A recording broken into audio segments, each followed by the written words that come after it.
pelarian memerlukan perlindungan dan bukannya pengusiran. Pada 15 Mei 2014, 2 orang pelarian Tamil dan seorang pencari suaka telah ditangkap dan ditahan di Kuala Lumpur atas kesalahan Akta Immigration. Pada 25 Mei, Ketua Polis Negara mensaiki dan menggelar 3 penahanan tersebut sebagai penganas lalu menghantar mereka pulang ke Sri Lanka. Namun tidak bukti kukuh untuk menyokong dakwaan ini. Pengusiran ini amatlah menghampakan dan tidak dapat diduga-dugakan kerana kerajaan Sri Lanka sedang disiasat oleh mekanisme manusia PBB, United Nations Human Rights Mechanisms, kerana melanggar hak asasi manusia, iaitu penglibatan dalam jenayah perang, jenayah terhadap kemanusiaan dan pembunuhan terhadap minoriti orang Tamil semasa fasa terakhir serangan tentera pada tahun 2009. Pelbagai laporan termasuk panel pakar bangsa-bangsa bersatu dan saluran 4 TV yang menapiskan dokumentari video kebebasan zon kebakaran pembunuhan di Sri Lanka telah membuktikan secara jelas bahawa lebih daripada 80,000 orang Tamil, iaitu termasuk kanak-kanak, wanita dan warga tua telah dibunuh. 4 resolusi mengenai kerajaan Sri Lanka telah dibentangkan dalam Majlis Hak Asasi Manusia Bangsa-Bangsa Bersatu sejak tahun 2009 dan Malaysia merupakan salah sebuah negara yang berhak untuk membuat keputusan dan mengundi. Resolusi pertama yang dibentangkan oleh Sri Lanka telah benar-benar menghancur Liberation Tigers of Tamil Eelam (LTTE) dan membebaskan orang Tamil dari LTTE dan mencadangkan agar Suruhanjaya memikul kewajipan untuk mencapai perdamaian. Namun begitu, kerajaan Sri Lanka gagal mematuhi dan melaksanakan resolusi yang dibentangkannya. Lantaran itu, resolusi dibentangkan lagi oleh United Nations Human Rights Council (UNHRC) untuk menapis kerajaan Sri Lanka. Yang ketara, Malaysia telah dikecualikan daripada mengundi terhadap resolusi yang ditapis oleh terhadap negara Sri Lanka. Kerajaan Sri Lanka sedang menghadapi tekanan besar daripada peringkat antarabangsa supaya menjalankan siasatan bebas ke atas jenayah perang dan jenayah terhadap kemanusiaan. Film atau dokumentari kebebasan zon kebakaran pembunuhan di Sri Lanka yang ditapis dan disiar oleh saluran 4 United Kingdom TV dapat disangkal dengan jelas pembunuhan perluasan dan kejam yang dilakukan oleh pihak berkuasa Sri Lanka terhadap orang Tamil.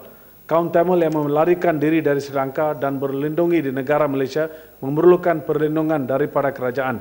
Tindakan kerajaan untuk mengusir ketiga-tiga pelarian tersebut telah melanggar undang-undang adat antarabangsa di mana konvensi antarabangsa di mana mangsa sebenar tidak diberikan peluang untuk mempertahankan diri terhadap penganiayaan mereka. Kerajaan Malaysia mempunyai obligasi antarabangsa untuk memerhatikan undang-undang adat antarabangsa, konvensyen antarabangsa, walaupun Malaysia belum disahkan oleh konvensyen 1951 berkaitan dengan status pelarian. Macam manakah penyiasatan Malaysia boleh mengantar 3 orang tahanan tersebut dikatakan sebagai penganas sebelum pembunuhan kejam, walaupun pembunuhan kejam telah dilakukan oleh pihak berkuasa di Sri Lanka.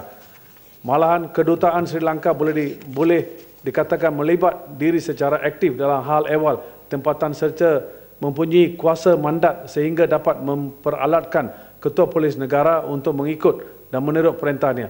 Lina Henry dari Komas didakwa atas kesalahan menyiarkan filem kebebasan zon kebakaran, No Fire Zone.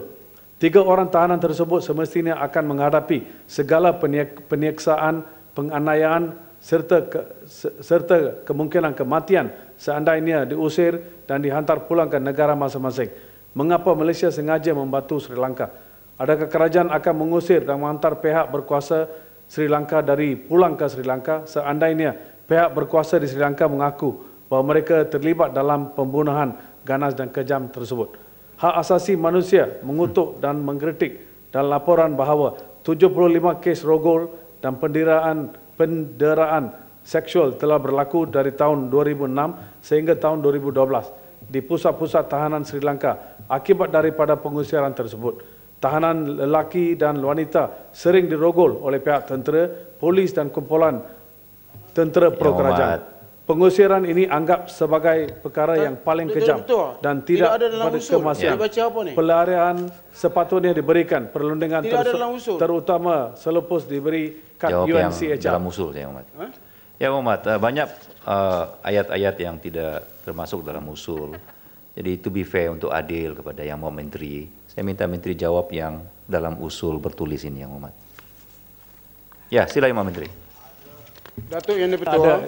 Hanya kita bagi yang brief kepada speaker. Datuk Yang Dipertua, yang brief pun tak ada, yang panjang pun tak ada. Telah ditambah-tambah. Maka inilah jawapan saya, Datuk Yang Dipertua. Malaysia merupakan antara negara ASEAN yang tidak menandatangani dan menjadi negara ahli kepada Konvensyen mengenai status pelarian 1951 dan Protokol 1967. Di kalangan negara ASEAN, hanya Cambodia dan Filipina menjadi ahli kepada konvensyen dan protokol tersebut. Dalam hal ini, Malaysia tidak mengiktiraf status pelarian dan sesiapa yang memasuki negara ini tanpa sebarang dokumen pengenalan diri yang sah adalah dianggap sebagai pendatang asing tanpa izin parti berdasarkan Akta Immigration 1956 Palang 63. Walau bagaimanapun, atas dasar kemanusiaan, parti yang memegang kad UNHCR yang sah dibenarkan tinggal sementara sehingga pulang ke negara asal atau ditempatkan ke negara ketiga. Pemegang kad UNHCR ini juga perlu mematuhi undang-undang negara.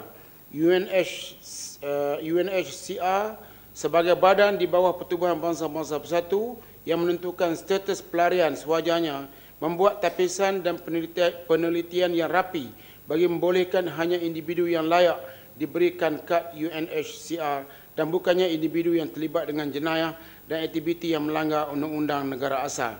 Malaysia sebagai sebuah negara berdaulat mempunyai hak untuk mengambil tindakan undang-undang ke atas pemegang kad UNHCR yang melanggar undang-undang negara. Datuk Yang Dipertua, sekian, terima kasih. Assalamualaikum.